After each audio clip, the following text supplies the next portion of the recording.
Assalamu alaikum everyone. This is Saqib Mahmood from Car Theory BD. Today I have got the all new 2021 Yaris Cross Z package with me.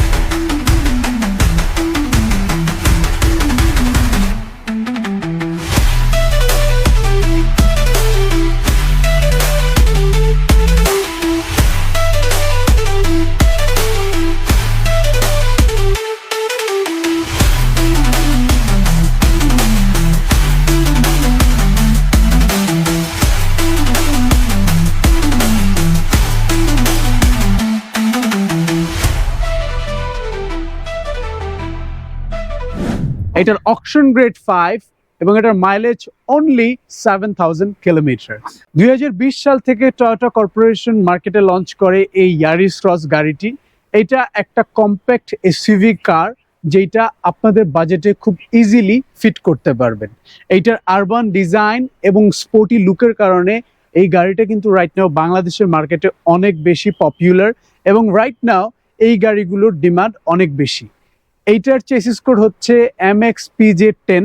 এইটা 2020 সাল থেকে Toyota জুনের পর থেকে introduce করে এবং তারপর থেকে এই গাড়িটা মোটামুটি অনেক বেশি স্ট্যান্ডার্ড এবং এটার পপুলারিটি অনেক বেটার। এইটা 1.5 লিটারের 3 সিলিন্ডার একটা ইঞ্জিন এবং এই গাড়িটা TNGA প্ল্যাটফর্মে মেক করা, that means Toyota new global architect. এই প্ল্যাটফর্মের গাড়িগুলো অনেক বেশি ফুয়েল এফিশিয়েন্ট এবং অনেক বেশি অ্যারোডাইনামিক্যাল শেপের হয়ে থাকে। 2020-এর জুনের পর থেকে কিন্তু টয়োটা কর্পোরেশন এই গাড়িটা লঞ্চ করে, বাট এইটা 2021 মডেলের একটা গাড়ি। এইটা আমাদের ক্লায়েন্টের রিকোয়ারমেন্ট অনুযায়ী অকশন করে ইম্পোর্ট করে এনে দেওয়া একটা গাড়ি। অ্যাজ ইউ ক্যান সি, এটাতে Modellista body kit bar and special alloy rims এসেছে। এইটা জেড প্যাকেজের একটা গাড়ি। ইয়ারিস ক্রসে 3টা প্যাকেজ হয়ে থাকে, এস, জি এবং জেড। ইউজুয়ালি জি এবং জেডটাই সবচেয়ে বেশি অ্যাভেলেবেল থাকে। আপনারা চাইলে যে কোনো কন্ডিশনের একটা গাড়ি কার থিওরি বিডি থেকে প্রি অর্ডার করে নিতে পারেন। স্ক্রিনে দেওয়া নাম্বারে সরাসরি আমাদের সাথে যোগাযোগ করতে পারেন এই গাড়িটা প্রি অর্ডার করার জন্য। আজকে আমি আপনাদেরকে রিভিউ করে দেখাবো টয়োটা ইয়ারিস ক্রস। এইটার একটা নন হাইব্রিড ভেরিয়েন্টও হয়ে থাকে। আপনাদের যাদের রিকোয়ারমেন্ট নন হাইব্রিড তারা চাইলে আমাদের সাথে যোগাযোগ করতে পারেন। আপনার রিকোয়ারমেন্ট অনুযায়ী গাড়ি পারচেস করে এনে দেওয়া কার থিওরি বিডির অন্যতম রেসপন্সিবিলিটি। এইটা অ্যাজ ইউ ক্যান সি, এইটার ডিজাইন ল্যাঙ্গুয়েজটা অনেক বেশি প্রিমিয়াম এবং অনেক বেশি এলিগেন্ট। এটা এসইউভি হওয়া সত্ত্বেও আমি প্রথমেই মেনশন করেছি এটা একটা compact SUV car, that means একটু ছোট, বাট এসইউভির যাতে এক্সাইটমেন্টটা থাকে তাই জন্যই কিন্তু এটা অনেক সুন্দরভাবে ডিজাইন করা। এটার ফ্রন্ট ফেসিয়াটা দেখতে খুবই আরবান এবং ইউনিক লাগে। এইটা হাইব্রিড গাড়ি, তাই টয়োটা লোগোর ব্যাকএন্ডে ব্লু গার্নিশ দেওয়া আছে। এইখানে ফুল এলইডি হেডলাইট পাবেন with AFS system, that means adaptive front lightning system. আপনারা যখন গাড়িটা টার্ন করবেন গাড়িটার স্টিয়ারিং এর সাথে কানেক্টেড হয়ে এই লাইটগুলো কিছুটা টার্ন করে সো দ্যাট আপনারা বেটার ভিজিবিলিটি, বেটার লাইট পান। এবং এটার ইন্ডিকেটরটা কিন্তু দুই পাশে সাইডে লম্বা করে দেওয়া এবং সামনে আমরা পার্কিং সেন্সর দেখতে পাচ্ছি। এই পার্কিং সেন্সর গুলো কিন্তু অনেক স্ট্রং হয়ে থাকে। ইমার্জেন্সি সিচুয়েশনে কিন্তু গাড়ি অটোমেটিকলি ইমার্জেন্সি ব্রেক করে এবং এটা যদি আপনারা অফ করা থাকে তখন কিন্তু এটা আর করবে না। এইটা ডিআরএলটা অনেক বেশি স্পোর্টি লাগে এবং এই ওপরের যে অংশটা এইখান থেকে এইখান পর্যন্ত এইটাই হচ্ছে ডে টাইম রানিং লাইট বা ডিআরএল। এগুলো দিনের বেলা আপনারা অন করে যখন গাড়িটা ড্রাইভ করবেন গাড়িটার ওভারঅল ভিউটা দেখতে অনেক সুন্দর লাগে এবং এই গাড়ির ড্রাইভিং প্লেজারও কিন্তু অনেক ভালো। এই ধরনের একটা কম্প্যাক্ট এসইউভি কারের সবচেয়ে প্রধান যে বিষয় সেটা হচ্ছে ইঞ্জিন। এটা 1.5 লিটারের 3 সিলিন্ডারের একটা ইঞ্জিন। অনেকে 3 সিলিন্ডার ভেবে হয়তো ভাবেন যে এই গাড়িটা ইঞ্জিন রেসপন্স দিক থেকে হয়তো আপনাকে অতটা সাপোর্ট দিতে পারবে না, বাট এই গাড়িটা যাতে ফুয়েল এফিসিয়েন্সির দিক থেকে আপনাকে অনেক বেশি পুশ করতে পারে তাই জন্যই কিন্তু 3 সিলিন্ডার TNGA প্ল্যাটফর্মে মেক করেছে, সো দ্যাট গাড়িটা পাওয়ারের পাশাপাশি আপনাকে বেটার ফুয়েল এফিসিয়েন্সি দিতে পারে। আমরা এখন এখন এই গাড়িটার সাইড, রেয়ার এবং ইনসাইডস দেখবেন। জেড প্যাকেজে আপনারা ইউজুয়ালি স্পেশাল অ্যালয় রিমস গুলো পাবেন, তার পাশাপাশি আরেকটা অপশনাল ফিচার থাকে 360 degree camera. As you can see logo ঠিক নিচে এইখানে ক্যামেরাটা দেওয়া আছে। এই ক্যামেরাটা থাকলে আপনারা গাড়িটার 360 ডিগ্রির ভিউটা ভিতরের মনিটর থেকে দেখতে পারবেন, যেটা আমি মনে করি বিগিনার্স লেভেলের ড্রাইভারদেরকে অনেক বেশি হেল্প করবে থ্রু আউট দ্য ড্রাইভিং। এইটা স্পেশাল সামনের একটা বার দেখতে পাচ্ছেন, ঠিক এই যে পোর্শনটা, এটা নিকেলের। এইটা কিন্তু মডেলিস্টা বডি কিট বার, ইউজুয়ালি এই পার্টটা কিন্তু এই গাড়িটার সাথে আসে না। এবং এইখানেও পার্কিং সেন্সর দেওয়া আছে। এই লোয়ার গ্রিলটা দিয়ে এয়ার ফ্লো হয় সো দ্যাট ইঞ্জিনটা কুল থাকে। আমরা এখন ইঞ্জিনটা দেখব। এইটা 1.5 লিটারের 3 সিলিন্ডার একটা ইঞ্জিন এবং এটার ম্যাক্সিমাম হর্স পাওয়ার হচ্ছে 90 এবং এটার ম্যাক্সিমাম টর্ক হচ্ছে 120 নিউটন মিটার। তার সাথে সাথে ইঞ্জিনের সাথে এটার সিভিটি ট্রান্সফরমেশন গিয়ার সিস্টেম আছে। এন্ড দেখতে পাচ্ছেন ইঞ্জিনটা খুবই অ্যাডভান্স, প্রত্যেকটা কম্পোনেন্ট খুবই ডিসিপ্লিন ওয়েতে এইখানে অ্যাডজাস্ট করে দেওয়া আছে। এবং ইঞ্জিনটা সামনের বনেট থেকে একটু পিছনের দিকে প্লেস করে দেওয়া সো দ্যাট গাড়িটাতে যদি কোনো ধরনের কোনো ইম্প্যাক্ট হয় ফ্রন্ট সাইডে, সরাসরি যাতে ইঞ্জিনে কোনো ধরনের আঘাত আসতে না পারে। বুঝতেই পারছেন টয়োটা অনেক বেশি রিসার্চ করে একটা কম্প্যাক্ট এসইউভি গাড়ি মেক করার ট্রাই করেছে। উপরে এইটার ইঞ্জিন হুড কভার দেওয়া আছে, যেটা ইঞ্জিন থেকে বের হওয়া এক্সট্রা হিটটা অ্যাবজর্ব করে এবং ইঞ্জিনটাকে কুল রাখতে সাহায্য করে। সাইড প্রোফাইল থেকে যদি লক্ষ্য করেন, প্রথমে চাকাগুলোর উপরে দেখেন আলাদা করে স্কার্ট দেওয়া আছে। এটা যেহেতু একটা কম্প্যাক্ট এসইউভি গাড়ি, যাতে আপনারা অফরোডিংও করতে পারেন এবং গাড়ির ব্যালেন্সটা ঠিক থাকে, তাই জন্যই কিন্তু এই স্কার্টগুলো দেওয়া আছে। এবং ফেন্ডার থেকে একটু সামনে আসলেই এই যে মিররগুলো দেখছেন, এগুলো কিন্তু সাইডে আলাদাভাবে এখান থেকে এসেছে, একসাথে নেই, যাতে অ্যারোডাইনামিক ফ্লোটা আরো বেটার হয় এবং ভিজিবিলিটিটা আরো বেটার হয়ে থাকে। এই মিররগুলো অটো রিট্রাক্টেবল,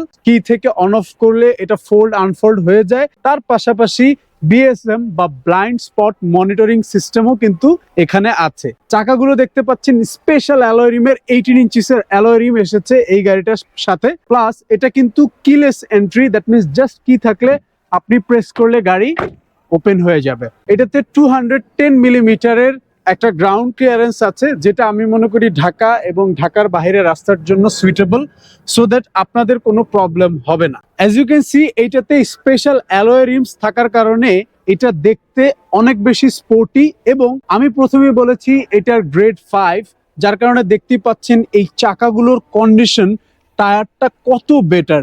এইখানের যে সাইডের এগুলো এখন পর্যন্ত আছে এবং এই গাড়িটা একদমই অ্যাজ লাইক ব্র্যান্ড নিউ কন্ডিশনে কিন্তু আমরা রিসিভ করেছি। এইটাতে 36 লিটারের ম্যাসিভ ফুয়েল ক্যাপাসিটি পাবেন, যেটাতে অনায়াসে আপনারা ট্রাভেল করতে পারবেন। এই গাড়িটা সাইড থেকে দেখতেও অনেক বেশি প্রিমিয়াম, অনেক বেশি অ্যাডভান্স। আপনারা চাইলে এই গাড়িটা খুব ইজিলি রোডের মধ্যে ড্রাইভ করতে পারবেন, কম্প্যাক্ট এসইউভি হওয়ার কারণে। আমরা এখন ইয়ারিস ক্রসের রেয়ার ডিজাইনে চলে এসেছি। অ্যাজ ইউ ক্যান সি এটার কম্প্যাক্ট এসইউভি হওয়া সত্ত্বেও এটার রেয়ার ডিজাইন ল্যাঙ্গুয়েজটা কিন্তু খুবই নাইস। এটা নিউ শেপ হ্যারিয়ারের রেয়ার ডিজাইনের সাথে কিছুটা similar. As you can see এখানে খাঁজ কাটা, এখানের যে পিছনের স্পয়লারটা দেওয়া, এটা কিন্তু হ্যারিয়ার নিউ শেপের মতোই অনেকটা সিমিলার। এইখানে আমি লেফট সাইডে হাইব্রিড সিনার্জি ড্রাইভের ব্যাচটা দেখতে পাচ্ছি। And look at this Yaris Cross monogram, এইটা কিন্তু দেখতে অনেক বেশি লুক অ্যাট্রাকটিভ লাগে। মিডলে Toyota logo with blue garnish. And এই যে টেল লাইট গুলো, এগুলো কিন্তু ফুললি এলইডি টেল লাইট। এইখানে আপনারা মিডলে ব্রেক লাইটটা দেখতে পাচ্ছেন, এইটার উপরে একটা শার্ক ফিন দেওয়া আছে। এইটা অ্যারোডাইনামিকলি শেপ ডিজাইন করে দেওয়া, যাতে বেটার ফুয়েল এফিসিয়েন্সি আসে এবং গাড়িটা মাটি কামড়ে দৌড়ায়। আপনারা যখন ড্রাইভ করবেন এই জিনিসগুলো ফিল করবেন। এখানের যে গ্লাসটা দেখতে পাচ্ছেন, এটা ফুললি টিন্টেড এবং এইটা নিচে আমি দেখতে পাচ্ছি কোয়াড এক্সস্ট। ইউজুয়ালি ইয়ারিস ক্রসে এই ধরনের এক্সস্ট আসে না। এইটা জাপানিজ যে ক্লায়েন্ট ছিলেন, উনি আফটার মার্কেট থেকে ইনস্টল করেছিলেন, যার কারণে আমরা এই র কন্ডিশনই রিসিভ করেছি। পিছনেও পার্কিং সেন্সর দেওয়া আছে 4টা, যাতে গাড়িটা পার্ক করতে আপনাদের ইজি হয়। এইখানে লোয়ার সাইডে একটা স্কার্ট দেওয়া আছে, সামনে পিছনে সাইডে এই স্কার্ট গুলো থাকার কারণে গাড়িটা ডিজাইনটা একটু বাল্কি মনে হয় এবং গাড়িটা ড্রাইভ করেও বেটার ফিল পাওয়া যায়। এইটার যদি আমি বুট স্পেসের কথা বলি, এটা পাওয়ার গেট না, বাট এখানে প্রেস করলে হাইড্রোলিক পাওয়ারে এটা অটোমেটিকলি ওপেন হয়ে যায়। And as you can see এইটাতে কিন্তু হিউজ একটা বুট স্পেস আপনারা পাবেন। এখানে খুব ইজিলি আপনারা বড় লাগেজ গুলো অ্যারেঞ্জ করতে পারবেন। এবং এখানে আমি লাইটও লক্ষ্য করতে পারছি যাতে রাতের বেলা আপনাদেরকে মালপত্র উঠাতে হেল্প করে। এখানে একটা পোর্ট দেওয়া আছে, চার্জিং পোর্ট, চাইলে আপনারা এখানে পাওয়ার ইউজ করে চার্জ করতে পারবেন। এছাড়াও সাইডে জেল বা যিনি আলাদা কম্পার্টমেন্ট আছে, কোনো ইনস্ট্রুমেন্ট রাখতে চাইলে আপনারা রাখতে পারবেন। এখানে কম্পার্টমেন্ট দেওয়া আছে আরেকটা, যদি আপনারা স্পেয়ার চাকা রাখতে চান এই ইনার পোর্শনটাতে কিন্তু আপনারা স্পেয়ার চাকাটা রাখতে পারবেন। ইয়ারিস ক্রস গাড়িটা অনেক বেশি ফুয়েল এফিশিয়েন্ট এবং যেহেতু এটা টিএনজিএ প্ল্যাটফর্মে মেক করা, এইটাতে আপনারা অনেক বেটার ফুয়েল এফিসিয়েন্সি পাবেন। সিটিতে 17 to 18 কিলোমিটার পার লিটার আপনারা কিন্তু ইয়ারিস ক্রস গাড়ি থেকে পাবেন। এবং আপনারা যখন হাইওয়েতে ড্রাইভ করবেন, যদি এইটাকে ফুল পারফরমেন্সে আপনারা ইউজ করেন, একটু অপটিমাইজ ওয়েতে চালালে আপনারা আপ টু 25 কিলোমিটার পর্যন্ত কিন্তু মাইলেজ এই ধরনের একটা গাড়ি থেকে পাবেন। আমরা এখন ইন্টেরিয়র সেকশন থেকে দেখব ইয়ারিস ক্রস গাড়িটা কতটা সুন্দর। এভরিওয়ান, এখন আমরা ইয়ারিস ক্রস গাড়িটির ইনসাইডে চলে এসেছি। অ্যাজ ইউ ক্যান সি এটা লেদার সিটস এবং লেদার স্টিয়ারিং এর কারণে এই গাড়িটা কিন্তু অনেক বেশি প্রিমিয়াম একটা ফিল দেয়। তাছাড়াও এখানে দেখেন ডুয়েল টোনের এই সিটগুলো এবং এই গ্লোভ বক্সের পাশের কম্পার্টমেন্টের এই সাইডগুলো কিন্তু ব্রাউন কালারের একটা লেদার, এখানে সফট লেদার ইউজ করা হয়েছে, যেটা গাড়িটাকে অনেক বেশি প্রিমিয়াম একটা টাচ দেয়। এবং এইখানের যে পাওয়ার বাটনটা, এটা কিন্তু একটু লুকানো, এটা রাইট সাইড থেকে ভিতরের দিকে এই পাশে অ্যাডজাস্ট করে দেওয়া আছে। এটা ব্রেকে পা রেখে অফ অন করলে গাড়িটা ইঞ্জিন অফ অন হয়ে যায়। এছাড়াও আমি দেখতে পাচ্ছি এখানে TFT multi feature steering, right সাইডে ইনফোটেইনমেন্ট নব অ্যান্ড লেফট সাইডে ইনফোটেইনমেন্ট নব এবং রাইট সাইডে সবগুলো বাটন দেওয়া আছে টিএসএস এর পার্টগুলোর। এখান থেকে আপনারা automatic high beam, lane departure alert সবকিছু কিন্তু কন্ট্রোল করতে পারবেন। তার পাশাপাশি গাড়িটা সেফটির দিক থেকে অনেক বেশি আপডেটেড। এখানে এসআরএস এয়ারব্যাগ পপ আপ বাটনগুলো আমি লক্ষ্য করতে পাচ্ছি, ডান পাশে দুই পাশে এখানে দেওয়া আছে। এখানে ড্রাইভার এবং প্যাসেঞ্জারের জন্য গ্র্যাব রিল আছে। সামনে দুইটা আমি কোয়ার্টার স্পিকার দেখতে পাচ্ছি, এইটার সাউন্ড কোয়ালিটিও কিন্তু খুব প্রিমিয়াম। তার পাশাপাশি এই ইনফোটেইনমেন্ট ডিসপ্লেটা যে আপনারা দেখতে পাচ্ছেন, এখান থেকে কিন্তু আপনারা সবকিছু অ্যাডজাস্ট করে নিতে পারবেন। তাছাড়াও আপনারা কিন্তু এই এসির যে প্যানেলগুলো দেখতে পাচ্ছেন, এগুলো কিন্তু অনেক সুন্দর piano black colour plastic use করা, যার কারণে প্রিমিয়াম একটা টাচ ভিতর থেকে আসে।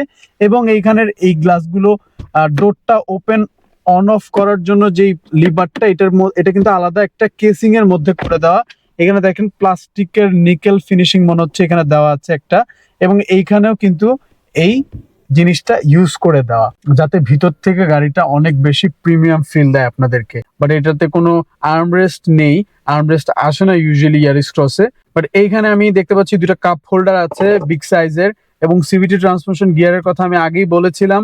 তিনটা মুড আছে এখানে, EV mode, driving mode and traction কন্ট্রোলের button, electronic parking, brake hold. তার পাশাপাশি ভিতরের দিকে একটা পাওয়ার সকেট আছে, চাইলে এটা ইউজ করতে পারবেন। Dual zone climate control AC, এখান থেকে আপনারা সফট প্রেস করে এগুলোকে অ্যাডজাস্ট করতে পারবেন। এছাড়াও দেখেন এসি প্যানেলের এইখানে আলাদাভাবে কাপ হোল্ডারের অ্যারেঞ্জ করে দেওয়া আছে। দুটো সানভাইজার দেখতে পাচ্ছি বোথ ড্রাইভিং এবং প্যাসেঞ্জারের জন্য, with vanity mirror and room light. এইখানে এলইডি লাইট আছে দুই পাশে, যাতে রাতের বেলা আপনারা ইউজ করতে পারেন। এটা SOS button, save our souls. মোটামুটি এই গাড়িটা খুব প্রিমিয়াম। বাট এই গাড়িটার মজার বিষয় হচ্ছে এইটার ড্যাশ ক্যামেরাটা। এই ড্যাশ ক্যামেরাটা অনেক বেশি অ্যাডভান্স, 360 একটা ড্যাশ ক্যামেরা, সামনে পিছনে বোথ ভিজিবল।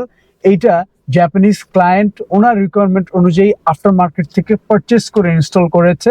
আমরা অকশনে বিট করার সাথে সাথে এই গাড়িটাতে যাবতীয় যা ছিল সবকিছু কিন্তু আলহামদুলিল্লাহ রিসিভ করেছি এবং আমাদের ক্লায়েন্টকে ডেলিভারি করতে পারবো ইনশাল্লাহ। এই গাড়িটার সিটগুলো কিন্তু খুবই প্রিমিয়াম, শুধুমাত্র ড্রাইভিং সিটটাই পাওয়ার। আমি যেই সিটটাতে বসে আছি এটা পাওয়ার সিট। আমি যদি চাই ডান পাশে এখানে নব দেওয়া আছে, এখান থেকে আমি অ্যাডজাস্ট করতে পারবো সিটটাকে। এবং এই বাকি যে সিটগুলো ওগুলো ম্যানুয়ালি আপনাদেরকে অ্যাডজাস্ট করে নিতে হবে। ইয়ারিস ক্রস গাড়িটা কম্প্যাক্ট হওয়া সত্ত্বেও আমার কিন্তু লেগ স্পেস খুব খারাপ বলবো না, এটা লেগ স্পেস খুব ভালো। যাদের হাইট 6 ফিট আমার মতো তারাও ইজিলি বসতে পারবেন, অ্যান্ড অ্যাভারেজ হাইটের মানুষজনরা আরামসে এই ধরনের গাড়িতে ড্রাইভ করতে পারবেন। এছাড়াও এইখানে আমি দেখতে পাচ্ছি আলাদাভাবে ফোন রাখার জন্য বা ওয়ালেট রাখার জন্য একটা ছোট্ট স্পেস করে দেওয়া আছে। এক কথায় এই গাড়িটা একদমই ড্রাইভার ফোকাসড এবং আপনারা যাতে easy to drive, easy to ride করতে পারেন সেইভাবেই ডিজাইনটা করে দেওয়া। পিছনের সিটের কথা আমি আর নতুন করে কিছুই বলবো না, পিছনের সিটগুলো কমফোর্টেবল। আমরা এর আগেও ইয়ারিস ক্রসের একটা রিভিউ করেছি, আমাদের চ্যানেলের ওপরে আই সেকশন বাটনে আপনি ক্লিক করলে রিভিউটা দেখতে পারবেন। পিছনের সিটগুলোও খুব কমফোর্টেবল এবং আপনারা মাঝখানে চাইলে আর্মরেস্টের ব্যবস্থাও করতে পারবেন, কাপ হোল্ডার সহ। ওভারঅল মাঝখানেও আপনারা সিলিং লাইট পাবেন, দুই পাশে গ্র্যাব রিল এবং হুক দেওয়া আছে যে কোনো কিছু টো করার জন্য। আর একটা জিনিস হচ্ছে এই গাড়িটাতে কিন্তু আপনারা সিট হিটিং অপশনও পাবেন। এখানে দুটো বাটন দেওয়া আছে, দুইটা সিটই হিটেড হবে। ইউএসবি এখানে একটা প্লাগ দেখতে পাচ্ছি যাতে আপনারা এটা পয়েন্ট আউট করে মোবাইল চার্জ করতে পারেন। Thank you so much for watching this video. See you next time.